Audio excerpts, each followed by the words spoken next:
This chapter is called Winning is the Ultimate Gamble on Yourself.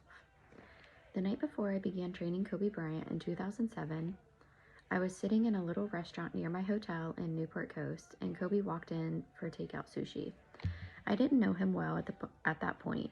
We talked on the phone numerous times after Michael told him to hire me, and had crossed paths a few times over the years, but we'd never really spent any time together. That was about to change dramatically.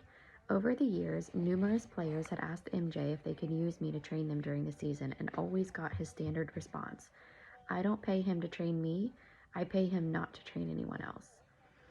But at this point, he was already retired, and he genuinely wanted to see Kobe play at the highest level for as long as he could. I'd seen and heard all the comparisons between the two, done my own homework, and was ready to find out for myself how similar or different they actually were. The first major difference I noticed: Kobe Bryant was able to walk into a sushi restaurant at dinner time and not one person ran over to him for pictures or autographs. I'm not saying that to be critical or disrespectful, just factual. Michael would never have done that, ever, and I'd spent so many years around him, I'd come to expect that every superstar was treated the same. Our work together began the next day at UC. Kobe was quiet, reserved, totally focused. We talked about his knee issues, some other things he wanted to work on, and the one thing that had been on his mind for a long time. He wanted to learn everything he could about MJ, the program, the schedule, the workouts, the whole routine. He wanted to know about Michael's lifestyle, how he reacted to certain situations, how he handled teammates and coaches, and anything else Kobe could add to his arsenal of weapons. He wanted knowledge, not so he could become MJ, so he could become a better Kobe. Most players who have asked me about MJ over the years are looking for ways to copy his mentality and his game, which can't be done. I can list all the traits and habits and philosophies that made him great, but the secret is in how they're put together, and that's unique to every individual.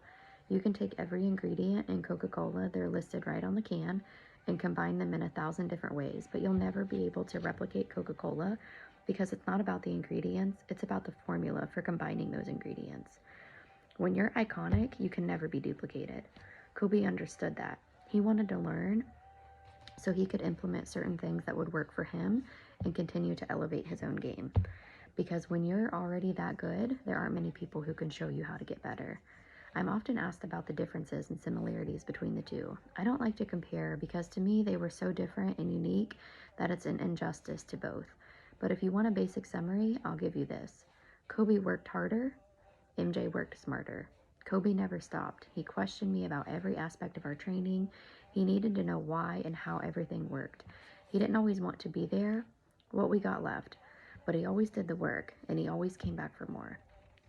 He was instainable for game film. He'd watch a play over and over and over, processing what happened and how he could make it better. He carried a DVD player everywhere. This was before iPads, so he could watch special videos made for him by the team. When that wasn't enough, we brought in my director of player development, Mike, to break down film on every game and every opponent, studying and strategizing for every possible scenario. From 2 a.m. to 4 a.m., that was Kobe's focus, unless he was in the gym putting up shots. If there was an open gym at 3 a.m. and he wanted to work on something, he'd be in that gym. I never slept during those years. I just napped because you never knew when he'd be ready to get back to work. We'd be on the court at 3 a.m. and by 4:30, I'd make him leave so he could get some rest. But I'd stay because I knew he'd sneak back in 15 minutes and I'd have to make him leave all over again. Of all the things we worked on, the most challenging was simply getting him to stop. In athletic performance, everything is about go, go, go, and up, up, up, with not enough time and attention paid to stop. Winning needs you occasionally to stop, land, listen, see, smell, learn, understand. If all you can do is go, you will eventually run right past winning and not even recognize it. MJ knew when to stop. He processed things so quickly that he didn't need to study as long and hard. He just knew. He'd look at film, but usually just to confirm what he'd already replayed in his mind. His head was like an infinite library of images and moments and plays. He recalled every action and reaction and knew how to prepare for whatever was ahead. You never find him on a court at 4 a.m. He slept at night because he knew sleep was part of his training. And as I mentioned earlier, we'd work out almost every day at 5 a.m., 6 a.m., 7 a.m. depending on our schedule and time zone. Occasionally, he'd want to do a late training session while we were on the road, just to make sure we got it in. One time he wanted to go straight to the gym when we landed, and I had to borrow a t-shirt from him because I didn't have time to go to my room and change. 2 years later, he saw me wearing that t-shirt again and remembered that I never returned it. The man never forgot anything, as we all saw in The Last Dance. He never questioned what we were doing or why we were doing it. He relied on his ability to feel what was working for him. I'd give him the program and we'd get it done. Usually he'd have me do it with him, so he'd have someone to compete against. But his goal was to be efficient and effective, as it was with everything. About those 5, 6, 7 a.m. workouts, our entire conversation after games would sometimes amount to me asking him, "What time?" and Michael shooting back a number 5, 6, or 7, but I never explained why we always switched it up. Winners need to be at their peak in any situation, regardless of time zone or location or other variables. For you, that might mean getting to a meeting in bad weather with flight cancellations, or a last-minute schedule change that forces you to get up earlier than usual, or something else that throws you out of your own comfort zone. For my athletes, it's essential that they perform at the highest level at any time of the day in any time zone. If they're always training at the same time, their bodies get acclimated to one thing, which doesn't work if they're playing all over the country, and especially if they're playing coast to coast within a couple of days. So we always vary the times of our workouts so my athletes can be prepared for anything. While MJ was all about efficiency, Kobe was all about more. If some was good, more was better. Michael knew when he'd done enough so he could move on to whatever was next. Over the years, I've thought a lot about what made them so special, and no question, each had immeasurable traits that defined their greatness. Skill and talent, of course, work ethic, intelligence, commitment, resilience. But above all, they had this in common. They each possessed an unshakable confidence in themselves that never wavered. They didn't have to know what was coming, but they were always ready. They knew when to take the shot and when to pass to someone else, when to talk and when to stay silent, when to speed up and when to slow down, when to respond to criticism and when to laugh it off. For Michael, it was believing he'd get past the bad boy Detroit Pistons and the physical abuse they heaped on him to become the best player who had ever played the game. Ignoring the criticism and skepticism when he retired from the NBA after 3 championships to explore a career in baseball, ignoring more criticism and skepticism when he returned to the NBA almost 2 years later, when everyone said he could never be as good, and then winning 3 more championships, giving everything he had to the Last Dance Bulls, knowing the team was going to be dismantled at the end of the season. He never recruited superstars to play alongside him, although the organization was always asking him to do so. At one point, the Bulls management asked him to be part of a conference call with Sam Bowie, who was a free agent at the time. Everyone made their pitch to Sam about why he should join the Bulls and how much the team wanted and needed him in Chicago. Phil made his pitch along with Jerry Krause and Scotty, and then it's MJ's turn. "Sam, you come in or not?" he said. "We're winning with or without you." His belief in himself was so powerful he never doubted the outcome.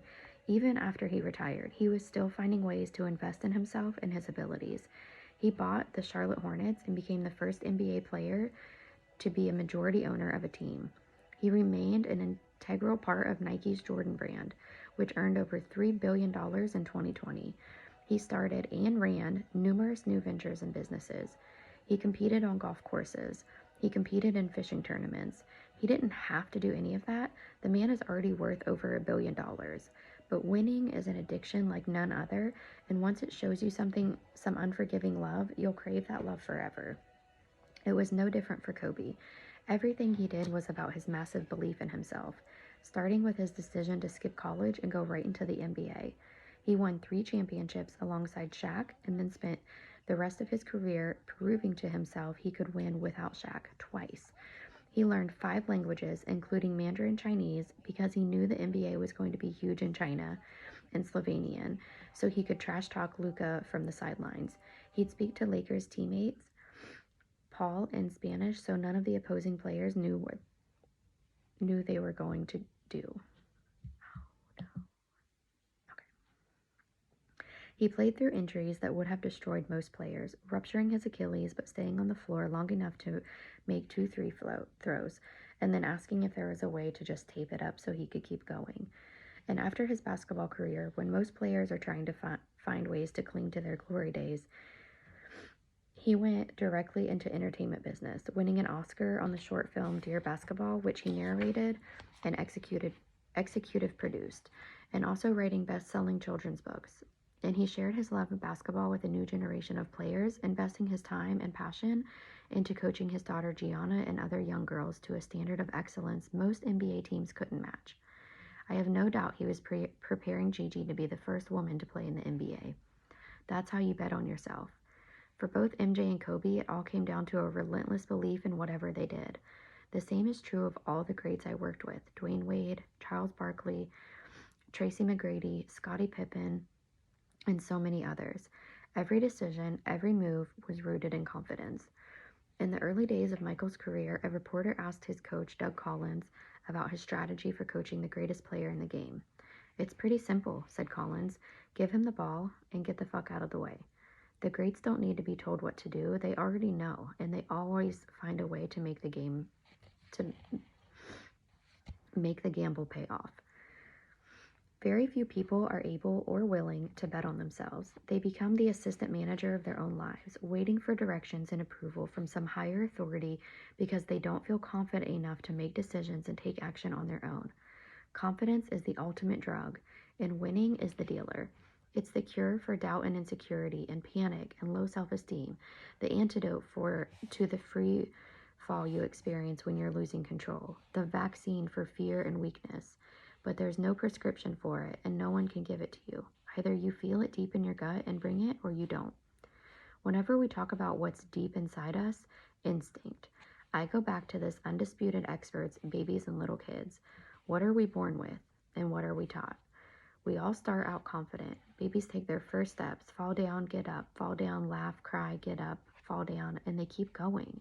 At no point do they say, "I'm done with this, I'm sitting forever." They do what feels right, and they don't care what you think about it. If they don't like what you fed them, they'll spit it out. When kids see a puppy, their first reaction is to play with it.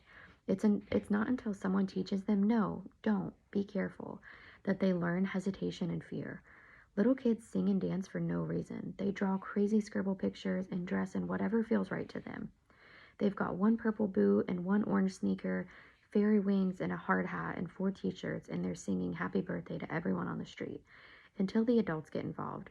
"You can't wear that. You look crazy. Get in the house. Change your clothes. It's nobody's birthday. Why are you singing?" And no matter how confident those little kids are, eventually someone shames them out of it, or something happens to make them believe they're not good enough in some way. Very few kids have the ability to ignore that, and it stays with you. Every successful individual can tell you about the humiliating moment or moments that defined their level of confidence and made them choose losing or winning. For MJ, it was about being cut from his high school basketball team. Tom Brady was the 199th pick in the NFL draft. Kobe had his famous airball game as an 18-year-old rookie in the 1997 playoffs when he shot an airball at the end of the fourth quarter and then 3 more in overtime. Dwayne received only 3 college scholarship offers when he was in high school and was declared ineligible to play his freshman year because of academic issues. Charles Barkley, who weighed 300 pounds, was as a rookie, asked teammate Moses Malone why he wasn't getting more playing time and was told he was too fat and lazy. Scottie Pippen began his freshman season at the University of Central Arkansas as the team equipment manager. None of us are safe from winning's sick sense of humor. Just ask the sales rep who falls one deal short of earning her bonus, the NFL kicker who misses the game-winning field goal, the pitcher who blows up in Game 7, the lawyer who loses a huge case on technicality. If you're a winner, everything after that becomes a never-ending commitment to keep bettering on yourself, a decision about what comes next. Where do I go from here? Am I this bad, or am I so much better than this and now I need to prove it, not to everyone else, but to myself? For me, there were so many of those moments I can't recall them all. As a child, I started first grade at age 4. I just arrived in the United States with my dad, and they took his word for it when he said I was already in first grade, and was immediately put in the class for kids who couldn't keep up with the rest of the class. I couldn't read out loud, and I couldn't spell. We'd have to get up in front of the class, and the teacher would give us a simple word, Tim, please spell the word ham. I thought for a minute. Who cares how to spell ham? You eat it. You don't spell it, but okay. H-A-N. Hilarity all around the class, but I wasn't laughing, and it's still not funny to me. Although that story gets a great laugh when I tell it, those things stay with kids. Looking back, some of my greatest humiliations were in the classroom, which was so wrong since I always had good grades. My first year in college as a kinesiology major, I talked my way into an advanced class without taking the prerequisite class that would have taught me what I needed to know. The professor started the quarter by having everyone stand, and he'd ask questions of each student. If you couldn't answer, you'd remain standing for the entire class. I stood for 7.5 weeks, 3 times a week. Everyone else had answered his questions. They were all sitting. I stood there alone, sweating and embarrassed and furious with myself, until I realized I could stand there and fail, or I could get the basic book and learn what I was supposed to know already. To this day, I remember the moment I answered the question correctly. Ironically, it was during the 23rd class session, and the professor said, "Mr. Grover, you can sit down now." By then, of course, I'd already taught myself the entire course, and I wouldn't stop answering questions until finally the professor had to say, "Mr. Grover, I don't need you to speak now." I finally arrived. So did my confidence. Confidence comes to us in many ways, not just in how we see ourselves, but in how others see us. A few years ago, I was working with a group of CEOs and corporate leaders as a part of a seminar on competitive excellence. Every individual in the room was successful, affluent, and highly respected among top colleagues and peers. We were talking about the personal obstacles and issues they'd faced in their race to the top. "Who here has been told you were worthless?" I asked. A few nervous hands went up. "Stand up and stay standing," I told them. "Who has been told you're wasting your time?" A few more stood. "This is going to fail. You're never going to make it." More and more are standing. And finally, "You're crazy." By now, everyone was standing. "I'm standing here too," I said. That last part was a compliment. Everyone who has ever accomplished anything has had the confidence to be a little crazy. Are we talking about you here? Are you working toward things that look crazy to others but make perfect sense to you? Are you betting on your own belief in your ability and vision, even when everyone else can't see it and wants you to stop? Don't stop. Excellence is lonely. No one will ever understand what you've gone through to get where you are. Of course, you have to have some reason to believe you can achieve what you're going for. You're not going to be the first 50-year-old NBA rookie. You're not going to win Masters if you've never won your local neighborhood tournament. You're not going to become a billionaire just by looking at expensive things and wishing they were yours. Every day counts, especially for athletes who have a specific skill set with a tight expiration date. The greats understand the reality of that. Confidence takes on special meaning when everything is on the line. It's no longer just about walking in a room like you own it, or feeling good in what you're wearing, or knowing all the answers if anyone asks. When you're competing for the prize, when it's all on your shoulders, confidence is all about knowing, without a doubt, that you will win. That was Tom Brady, who left the New England Patriots after winning 6 championships, decided to play for the Tampa Bay Buccaneers instead, and at age 43, delivered their first Super Bowl title in almost 20 years. Confident people are their own special breed of killers. You can't break them because they've already been broken over and over and over. That's how they became so confident in the first place. Not from others telling them how good they are and throwing confetti in parades, but by being pushed down and kicked at and laughed at, and by learning for themselves how strong and powerful they really are. By being in the worst possible situation and having the confidence to believe we're getting out of this mess. Just ask the 2016 Chicago Cubs, who carried the burden of 108 losing seasons into Game 7 of the World Series against the Cleveland Indians. With the game tied and momentum swinging toward the Indians, a sudden storm swept in and forced the game into a 17-minute rain delay. Cubs' outfielder Jason Hayward looked around at his teammates, saw them hanging their heads and preparing for the 109th season of defeat, and gave a stern talk that by all accounts lifted up the team and saved the team. His confidence became theirs. That is leadership.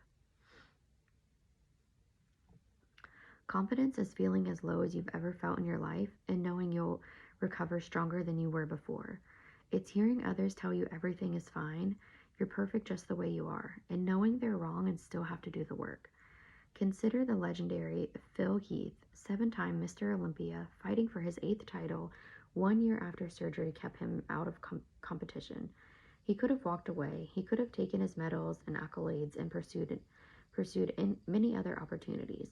But he had the confidence to try again and prove to himself he could still do the work and compete at the highest level, knowing the outcome was not guaranteed. Confident people don't live in the past. They remember what happened, but they don't let it affect their ability to move forward. They understand that losing is inevitable, and they recover as quickly as possible to get rid of the stink. I don't want to see an athlete slumped over, hiding his hoodie as a post-game conference if you blew it, if you sucked. If it hurts like hell, admit it, own it, and show confidence that it won't happen again. When you're still in the middle of the race, there should be no difference in your demeanor until the race is done. When you've been knocked down, confidence gives you the patience to stay down for a minute until you know how to get better than you were before. Most people jump right back up because they don't want to look weak and damaged and then immediately get knocked down again. When you're confident in your ability to recover, you know you'll never be weak or damaged again. We're all flawed. Confident people don't hide their flaws. They laugh at them because they don't care what you think. Those flaws work for them. They don't have to work for you. Confidence gives you the grit to stand in the shadow of those more powerful than you and still retain your power. Every one of my clients was wealthier and more famous than I and had the power to terminate our relationship at any time, but I never let that influence how I trained them and how I approached our relationship, and I never forgot why I was there, to deliver results that no one else could produce for them. That was my power, and I never gave it up. Confidence is your ticket to freedom, your escape route from everything that's holding you back.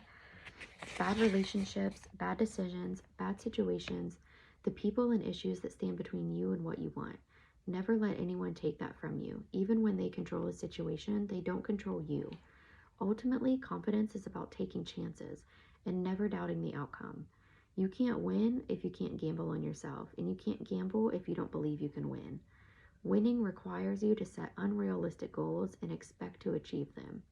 That doesn't mean chasing unattainable dreams. It means making smart, educated, and confident decisions about what you're capable of achieving. When you're making those decisions and enjoying the results, life is so short. It feels as if you've never had enough time to enjoy your wins and create new ones. But when you're stuck in one place, scared to try something new and feeling trapped in a life you don't really want, every day is endless, and the regret lasts forever. Taking chances is about embracing the darkness of the unknown. It's about facing reality and fear and uncertainty, because wherever you're going alone. Every hazy step will be uneven, unstable, unpromised. But as you continue to take those steps, as you get closer to winning, you can see light in the darkness and reality through the haze until the crazy gamble starts to look like a real possibility, even when you're the only one who can see it. People will tell you to visualize winning, to see yourself as a winner. That's not enough.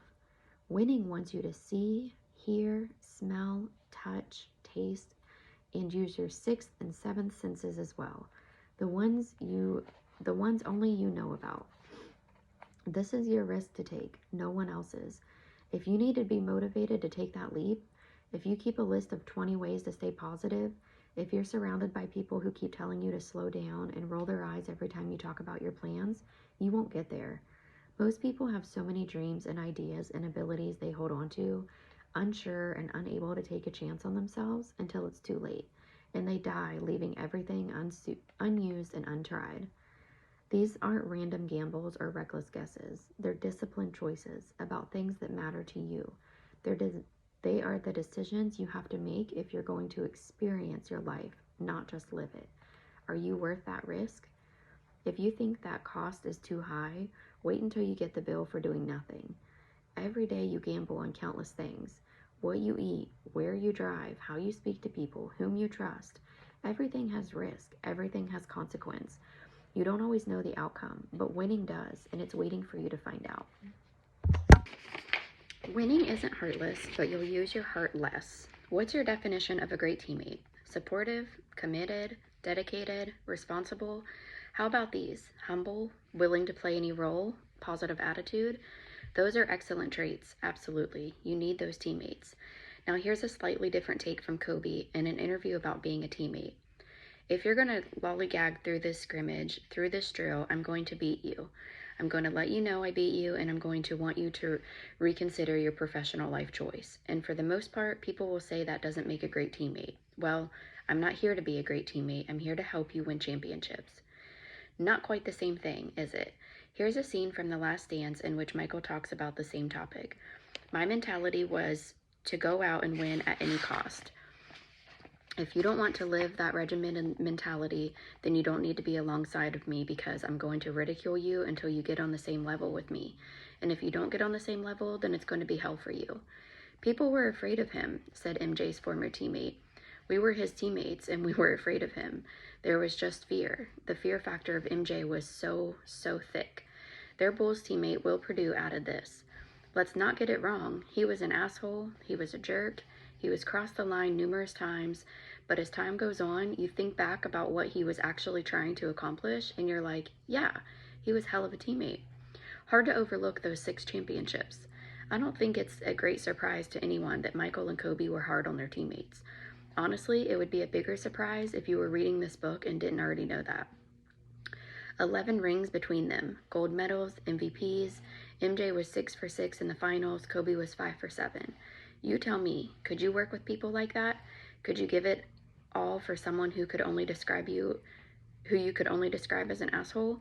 Someone you feared and dreaded seeing every day, knowing the end result would most likely be a win? I thought so. Wanting to win isn't the same as knowing how to win.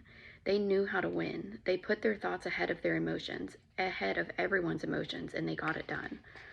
Their minds were stronger than their feelings. If you want the actual formula, it looks like this. Mind over feelings. Feel free to use that at your gym or office or on your bulletin board or bedroom ceiling, anywhere you or your team need a reminder. Mind over feelings. If you want to understand the mind of a champion, you have to accept that you're dealing with a mind unlike any other. It's going to be rough and intense and dark and probably intimidating as hell if you're not on that level. And if you're going to have to set aside the feelings that go along with that, if you want to compete and achieve your ultimate end result. If the mind does its job, the right feelings will be there at the end when you win. If not, you end up with feelings no one wants. The mind of a champion is about controlling as many situations as possible and controlling the uncontrollable for as long as possible. It might only be for a split second, but for that split second can be the difference between everything and nothing.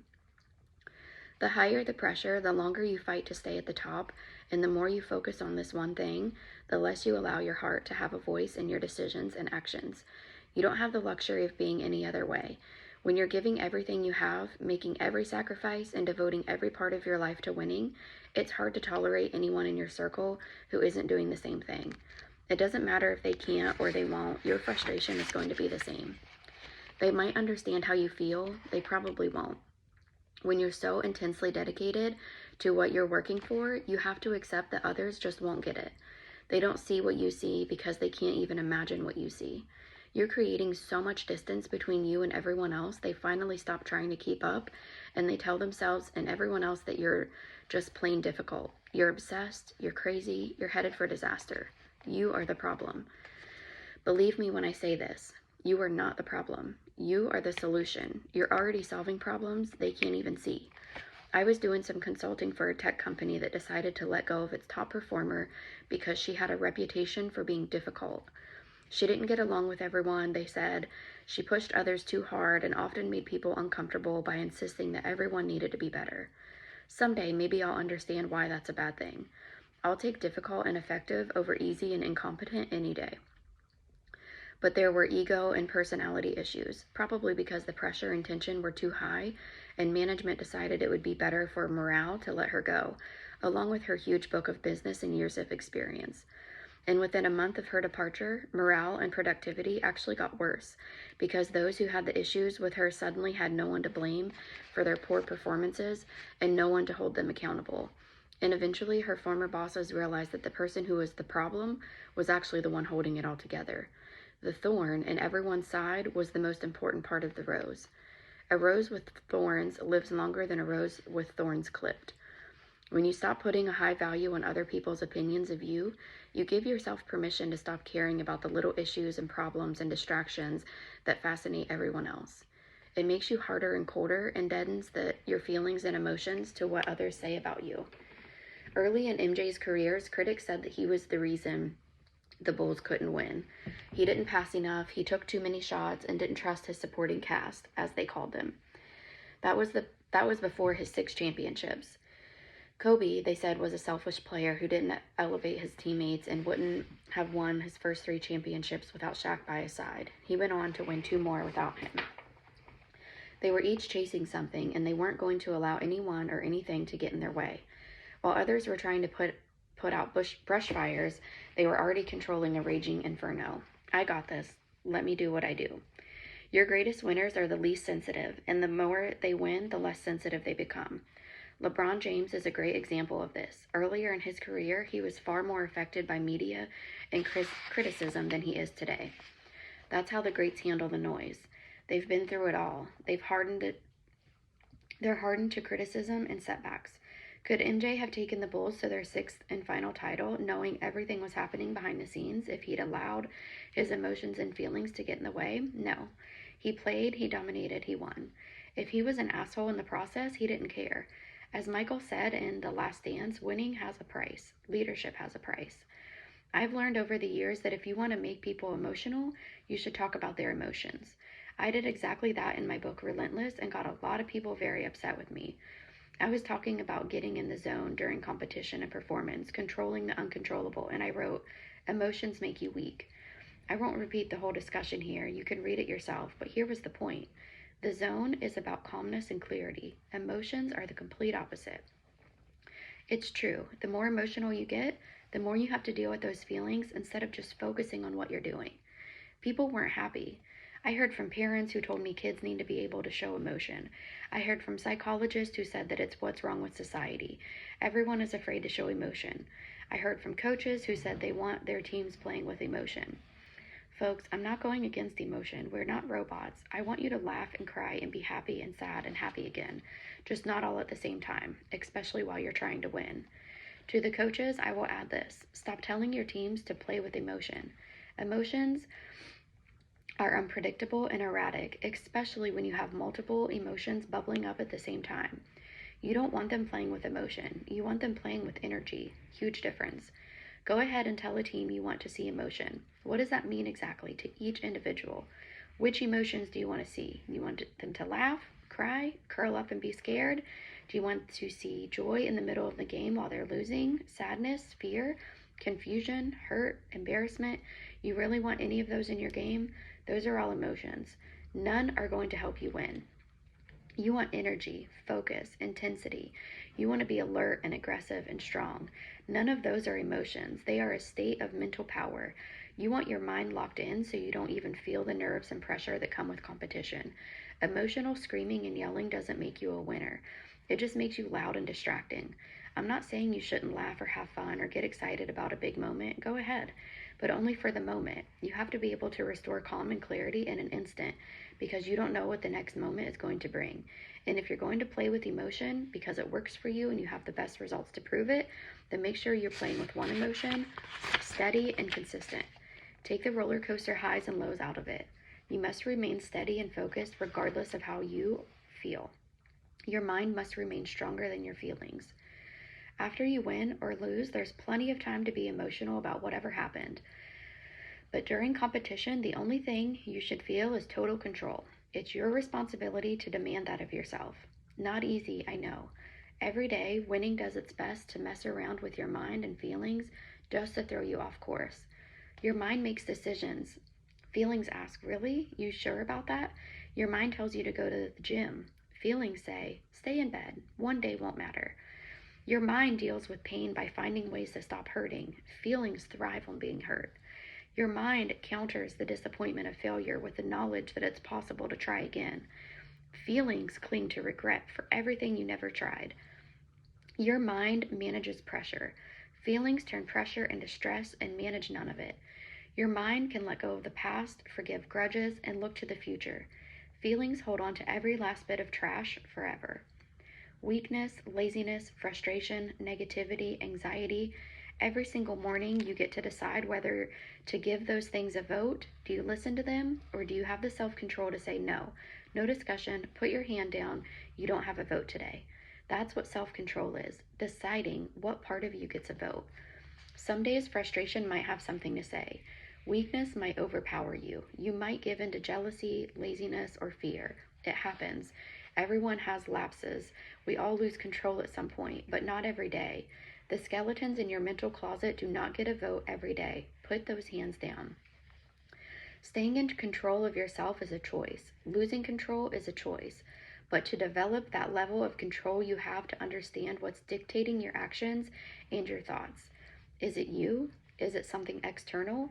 Are you so busy fighting with everyone else that you don't even realize your biggest battle is with yourself? Self-control means facing the things you don't want to face, looking for answers in yourself and not others, knowing you're not always going to be happy or secure. It means resisting the celebration every time something good happens and not falling apart every time things don't go your way. It's about managing the low moments, the setbacks, and not getting caught up in things you shouldn't, the things that can test you. What happens when you're faced with a situation that challenges you? You have your initial emotional reaction, unhappiness or fear or anxiety or whatever you're feeling, and then you get the inevitable bonus waves of emotion as you think and think and think and think about it. The more you think, the more you pull in additional conflict, drama, chaos, until you're so far from the original situation, it hardly matters anymore because you now have all these new emotions to deal with. You can't always control what happens to you, but you can always control how you react. When there's craziness all around you, when everyone is in your ear telling you what to do, you have to remain the master of what's going on in your head. Every voice you hear creates a different feeling and a different emotion, and it's up to you to keep them all in line. If you react to everything someone says to you or about you, you're always going to lose. You want the formula for this? I'll make it easy for you. Control your thoughts and you control your emotions. Control your emotions and control your actions. Control your actions and you control the outcome. That's it. Your thoughts create emotions. Your emotions drive your actions. Your actions determine the outcome. You have to know when to turn your heart off and your mind on. You must be able to lose your way and find your way back. Winning wants to see your return ticket, not a one-way trip on a runway to failure. If you're in that gym with MJ, you can either feel the sting of his words and use them to elevate your performance, or you can feel the sting of his words and crumble. When control is taken from you, focus on things you can control instead of things you can't. That was the driving force behind MJ's final run with the Bulls. Coach isn't coming back. The team is being broken up. You've taken away our control over what happens next. I can't argue with you about bringing the coach back. You made your decision to break up the team. Fine. But I will control how we play. So I will control the one thing I can, winning. You can control showing up. You can control pushing yourself harder. You can control not complaining. You can control not giving a fuck. You can control being there. During the COVID-19 pandemic, I just about lost my mind every time I heard from an athlete who said he or she had no way to work out. Your facility is closed. You have no control over that. I get it. You have a basement, a yard, a field. We will control the things we can control. What are you willing to control? What will you allow to control you? Every single time MJ stepped on the court, there was at least one player on the other team determined to get under his skin because they knew if they could get rid of him, if they could get him to lose control of his emotions, throw a punch, or do something to get thrown out of the game, their odds of winning went way up. Reggie Miller, John Sparks, Greg Anthony, Dennis Rodman, Danny Ferry, Xavier McDaniel, just a few of those who took their best shot and got the reaction they were looking for. It wasn't easy to do. He didn't have a single ejection in his entire career, and he only fouled out 11 times, but he was definitely willing to get physical when provoked. And then he'd immediately regain control because there was no way he was going to allow an emotional outburst to impact the outcome of the game. The most common emotion I see in athletes and top business clients is anger, because they're so driven and so competitive. If that's your fuel, if that's what sets you on fire and launches you into the zone where nothing can touch you, then you should use it. But as with all explosive, this fuel comes with a warning. Caution. Do not use without extreme skills, intelligence, and experience. Performing with anger can work for you if A, it's your natural response to competition, and B, you know how to control it. Otherwise, you're going to lose control in the heat of the moment without the ability to control what follows. It takes no control to clench a fist. It takes a lot of control to open it and walk away. I never have any of my athletes box as part of their training because I don't want them thinking about taking swings at people. A coach who screams at his team, "Play mad," is asking for a chaotic mess, unless the athletes are accustomed to playing that way. If they haven't developed the mental skills and control to handle that kind of turbo, it's like giving a kid the keys to the Lamborghini. It won't end well. I have my own scale for measuring anger because all anger isn't the same. You start with calm and move to annoyed, mad, pissed off, angry, and finally enraged. Calm gives the most control. Enraged takes all control away. When you're annoyed or mad, you might not take action. You can keep it all internal. By the time you're pissed off, those feelings are starting to show. Anger leads you to the edge of losing control, and if you've reached enraged, you've completely lost it. Ideally, you learn how to create controlled rage where you can be calm and aggressive at the same time. Most people go straight to anger, and if you can't manage annoyed, mad, and pissed, anger is going to burn right through you and escalate to rage. But rage isn't sustainable. That kind of intense energy and emotion burns quicker and flames out faster. If you didn't get your results in those first few moments, you're done. You've lost your advantage. You get a huge explosion, your tank drains to empty, your fuel is gone, and you look around thinking, wait a minute, where was I? If you can't control an ordinary car at 30 miles per hour, how are you going to control a high-performance automobile going 180?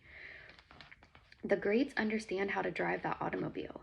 They can downshift and pump the brakes as easily as they step on the gas. They have the skill and experience to handle that kind of velocity. You might not even be able to see what they're feeling under the surface.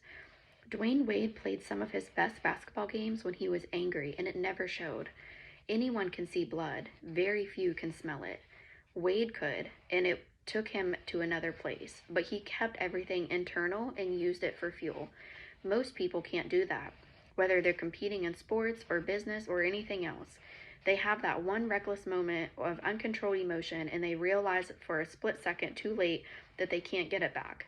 Motivational talkers and coaches tell you to constantly go, go, go. Let's go. Get up and go. It's go time. Okay, where the fuck are we going? As I said earlier, no one teaches you to stop. Stopping allows you to learn, adapt, focus, calculate, strategize. It puts your mind back in control and gets your feelings in check. Everyone tells you to do more, but more isn't always better. Sometimes it's just more of what you don't really want. Kobe was his best when I could get him to stop. You need to work out less and sleep more, I told him. Too many people around Kobe feared him and didn't want to address the issue, but it was essential to keep him performing at the highest level. Everyone saw him as a relentless workout guy, and he was, but when we were able to curtail some of that, control it, that's when he really started to excel at an even higher level. A lot of people thought of Kobe as a control freak. I disagree. To me, that says you're trying to control things you shouldn't, instead of letting others with greater skill and ability to do what they do best. Kobe knew when he needed help, and he had no problem asking for it. He hired me, and he brought me and many other top professionals as well. But I understand why people thought of him that way. When you're in charge, when you need to stay in charge, it's hard to let go of that mentality. If you consider yourself a control freak in your work or personal life, I urge you to take a hard look at whether that's a good thing. In most cases, it's not. People who demand control and get anxious and angry when they can't have it usually end up shortchanging themselves and everyone around them. When it comes to working with my clients, I don't want an athlete or his dad or an agent telling me which exercises we should be doing. If I listen to their suggestions, we have little chance of success. Let me do what I do. That's why you brought me in. At the same time, I know when to yield control to those who can do things better. I used to do everything for my athletes: physical therapy, massage, skill work, training, nutrition, anything they needed. But at some point, I got smarter and realized there were professionals who were more expert in some of those areas. Better for the client, better for all of us. Winning wants to take your control. It wants to get your emotional and crazed and so excited and can't think straight so it can get you out of the race faster. But if you want to stay in that race, if you want to keep your inner fuel burning at optimum level, you have to stay in control of yourself. It's not about talent. You have tremendous talent and have no self-control. It's about keeping your mental engines cool, no matter how hot things around you get.